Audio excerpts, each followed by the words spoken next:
Former congressman, medical doctor, Air Force veteran, Ron Paul was against the Iraq wars. He was against the Afghanistan operations. He's been against all of it. He's been proven right. His son, and of course himself still in Congress, spearheaded exposing the fact that the West had backed al-Qaeda and then ISIS later. And then Trump rightfully picked up that gauntlet and took the baton forward and has helped clean up a lot of ISIS and kicked him out of Syria to a great extent. Now would be the time to come home. Instead, the neocons and others want to go into Syria and kick out Assad himself. Ron Paul has written extensively on that. So has the Von Mies Institute and the Ron Paul Institute. The story's posted on newswars.com and InfoWars.com. Ron Paul, How to End the Korea Crisis. Kim joins Saddam, Gaddafi, Assad on a list of madmen, says Paul. This is a complex issue, but he's got a very well-researched angle on it, so I want to get his take. Thank you for joining us during this critical time. Thank you. Good to be with you. Now, there's a delay today with our connection to you in Houston, but that's okay. Again, just so folks know.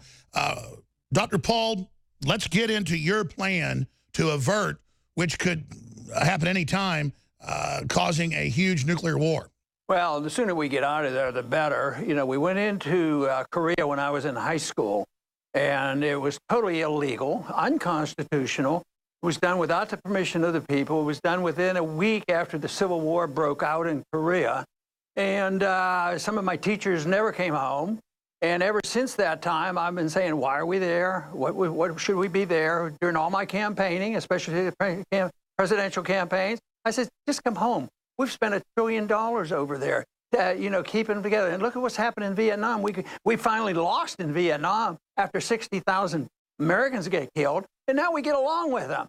We don't need to be there. We're just trying to provoke a problem. And this guy's nuts over there, so why provoke him? We are acting from a sense of insecurity that we have to say, you know, we're tough. Don't mess with us or we'll bomb you. But that to me is just sort of childish. So the sooner we get out of there, the better. We've been there way too long. And you know, this whole idea, the stage is set now that, you know, the Koreans are threatening, well, we might shoot down an airplane. Well, what if there's, now that stage is set, it's progressing because of our involvement, somebody's going to use a false flag and somebody's going to shoot down the airplane just so that this war gets started. So that's why I believe in non-intervention. We ought to defend this country, but it's time to come home from Korea. We've lost too many lives. We killed, even when we got involved in that civil war, you know, with the North and the South, we bombed the North to smithereens. We killed 30% of their population, and they had never attacked us. We never declared war. We went there under UN banner. We have an insane foreign policy, and unfortunately, it really hasn't changed that much with our new president. Dr. Ron Paul is our guest. We're talking about the North Korea situation, and obviously they're now sending bombers over the DMZ, big provocations. We know a lot of Ukrainian missiles that give them ICBM capability have been shipped in, smuggled into the North. And when you talk about a false flag, how do we know some major arms manufacturer or some other country doesn't smuggle a missile in, like we saw in Ukraine, shoot down one of our bombers or try to shoot it down, and then suddenly we're into a kinetic action. A war starts. The North then attacks the South, Seoul, with 100,000 pieces of artillery. They've been threatening to detonate a hydrogen bomb above ground to attack Tokyo. We could very quickly get into a large nuclear war. And a lot of people say, well, we can easily defeat North Korea. Well, of course we can. But what happens if China or Russia gets involved, Dr. Paul? Well, they will get involved. And, you know, when it started way back in the 50s, we thought, well, we'll take care of this. And a month after the war broke out, you know, we essentially won the war. And then we moved up and decided, well, we'll occupy North Korea, went up to the border, and then the Chinese came in. Sure, they're going to be involved. But I think you just made the case for why we need to be out of there because, you know, the North Korea, the guy is goofy. But I tell you what, he does know what he's doing because he has to threaten because he believes that if he gives up and capitulates and does exactly what we tell him to do, that what will happen, like what happened to Saddam Hussein, what happened to Gaddafi, And then how do we treat Assad in Syria? We have an empire to defend. We run the world, and it's wrong. It doesn't work. Millions of people have died over this, and it's time we as a people woke up and say, we ought to mind our own business. We ought to come home and defend this country. We don't need to be worrying about, battleships and bombers and flying back and showing that we have strength. They're weapons that were used in World War II. And this guy who runs North Korea, he's not going to invade the United States. He's not going to launch a missile. Just remember, the whole thing dealing with Iraq, about all the danger, great danger, and the propagandists, the deep state, the media, convinced the American people that Saddam Hussein was a danger. They're doing the same thing now with North Korea. And that's why we ought to wise up and just not buy into this and look at this as a constitutional issue, and not to say, well, we need to go to war with this guy. And unfortunately, we're marching that way. But we better look at ourselves, too, and why are we involved in 120 different countries with our military personnel, and why are we always looking for trouble? And I would say that it's very, very dangerous. But just to say, well, it was always Saddam Hussein's fault, it was always Gaddafi's fault, it's always Assad's fault, and then turn around and say, oh, yeah, but look at Russia. Look at what they're going to do. I mean, it is the neocon foreign policy that we have been following. We still follow the neocon foreign policy. I think that's tragic. That said, I agree with you in practice and function. But even people like Joel Skousen that agreed with you about not having a war, in the last 5 or 6, saying they were frauds. He says when you get down to North Korea now, they do have nuclear weapons. They are being backed by China. They are a real threat. They are firing missiles right over Japan. They can test weapons, but doing it in this way, threatening preemptively to blow up the U.S., to say it's inevitable, that's pointing a gun at us and really next-level bravado. It's incredible chicken. And then you have the Clintons, as you know, transferring the reactors, transferring the missiles in the mid-'90s that you and others criticized when you first got back into Congress. And so there's a lot of blame going around here. And then you just have the horrible little communist third-generation dictator fat off the blood of his little skinny citizens. I agree with you, the poor, North Korean slaves and their children. I feel sorry for them. I don't want to have to, nuke the DMZ.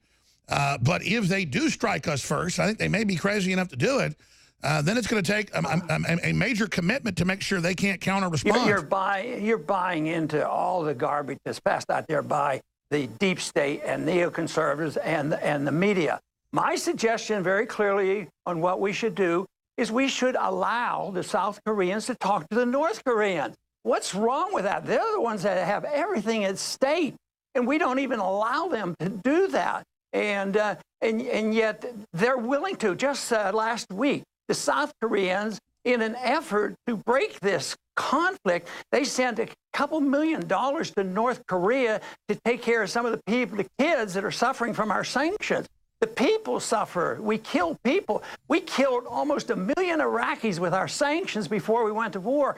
And all these sanctions do is just provoke the bitterness. We need to allow. Why do we prohibit the South Koreans from talking to the North Koreans? By the way, Madeleine Albright. We did that in Vietnam. And the French and Americans did that, and millions of people. Sure. I mean, it's like Madeleine Albright said, 500,000 Iraqi children is a good price to pay with the sanctions. It's probably way over 1 million. Lancet, British Medical Journal, said it was like 1.3 back in like 2007, going back to 1990. And understand, Dr. Paul, I'm just wargaming both sides of the debate. I've not bought in to the garbage that we need to have a war or that sanctions are always the best thing. As you said, Vietnam now loves us, hates communist China, is becoming a free market powerhouse, and we should have made a deal with Ho Chi Minh to go in there and be free market to begin with, but we double-crossed him, tried to overthrow him, as you know, back in 1960. So I understand the history of it, as you do as a former Air Force officer.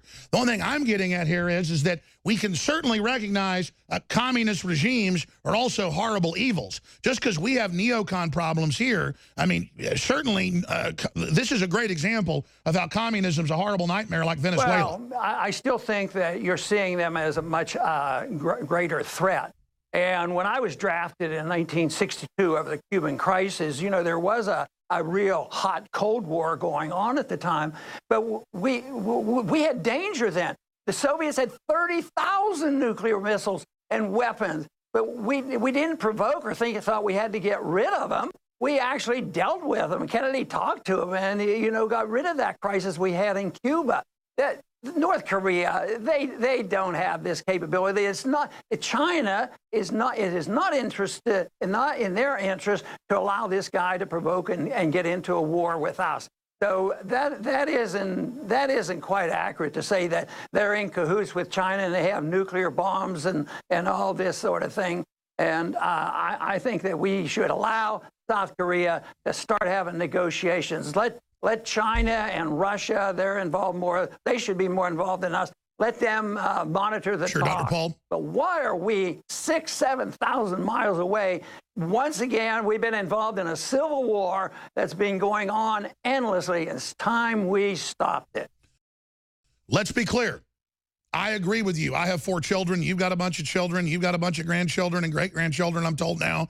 And I absolutely do not want us to have a nuclear war. I do not want this to happen. I understand that what you're saying is historically true.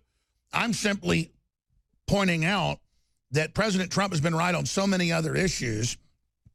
And I understand that it looks like there's been an escalation. He believes that the strategic appeasement, the strategic patience has run out, and that he's looking for some other way to get North Korea to come to the bargaining table. Hell, months ago, Rex Tillerson was saying, let's have talks, stop this rhetoric, and it only seemed to encourage Kim Jong-un. So I understand you can say we're ganging up on North Korea, and the people hurt are the poor folks in it. That's true. I'm not saying you're wrong. But what about the dictators? What about the horrible, evil leaders of the nation? What are we supposed to do about them? Alex, you're speaking for the neoconservatives. That's their line of talk of why we have to do this. And I'm just arguing it's totally unnecessary. It didn't work. You admit it didn't work in Vietnam, and we should have done that differently, and we're friends with them. We win more in peace than we do in war, but we've been in Korea. This whole thing is just based on a lot of misconceptions. I think our administration has accepted neocon lies, and they're going with it. But and I agree with you. They get into trouble because of the diplomacy and the tone and all this. And I agree with you. So in just a minute or two, because I have a few other questions dealing with the economy and what's happening with all this NFL race baiting and the rest of the culture wars, what is your advice to President Trump? Bring the troops home. I would advise him just what my position has been for years. Get out of interventionism. Bring the troops home. Get out of all this me. Get out of Syria, out of Iraq, the whole works.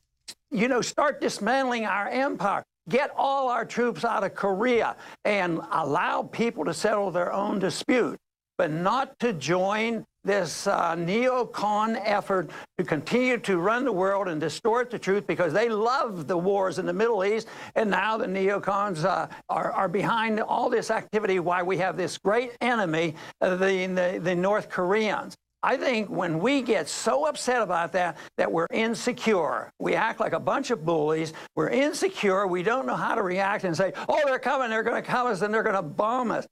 Alex, that is not true, and the Chinese aren't on that side of that issue at all. They are holding him back, if nothing else, because they have too much to lose. They don't want any more war in North Korea than we do.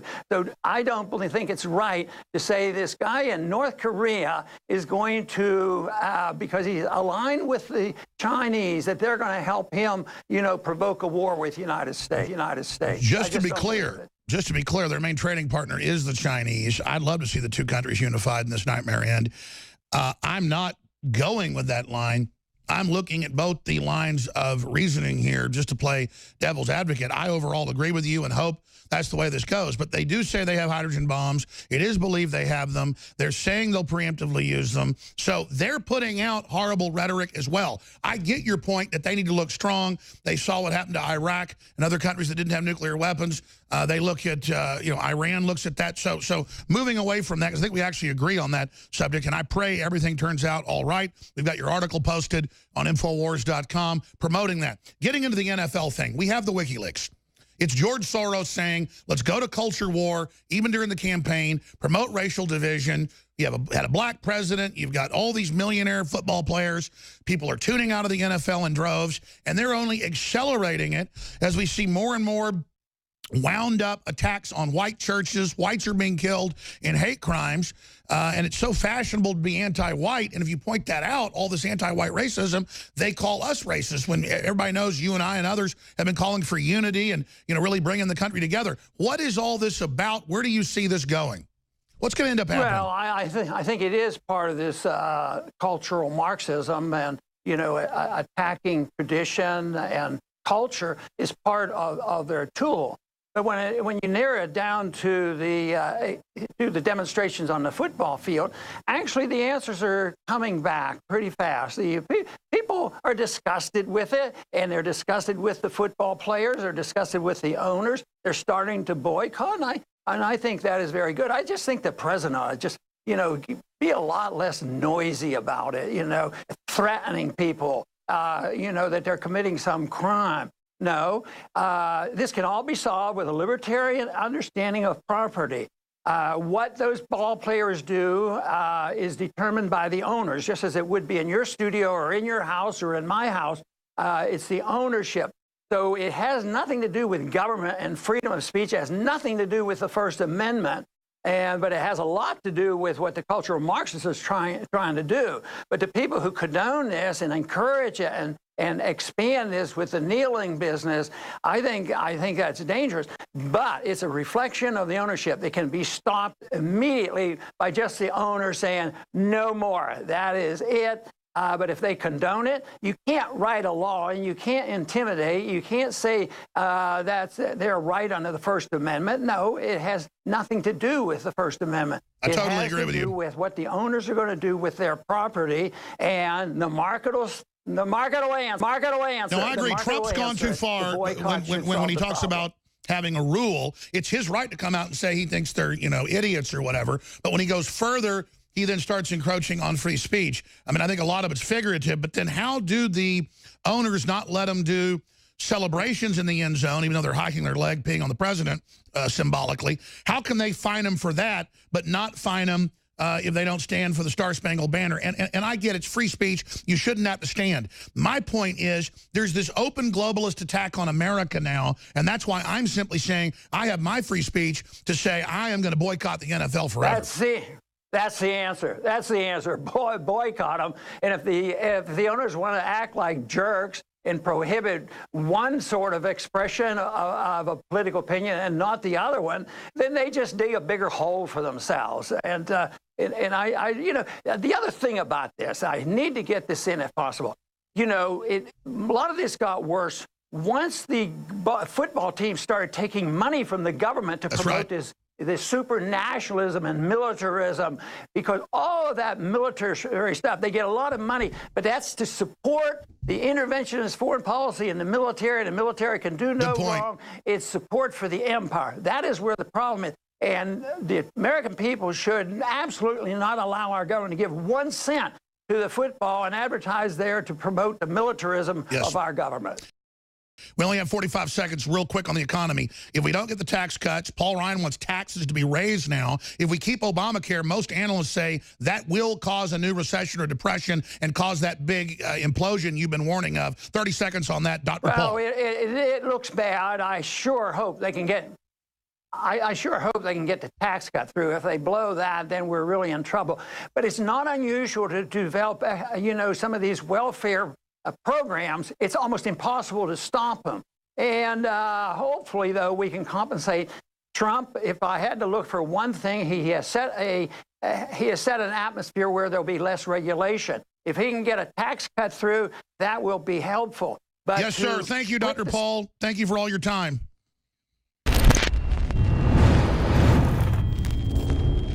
In ancient times, man roamed the earth in a constant state of hunting or being hunted. Introducing Caveman, where cutting-edge science meets ancient super nutrients. Secure your bottle right now at InfoWarsStore.com.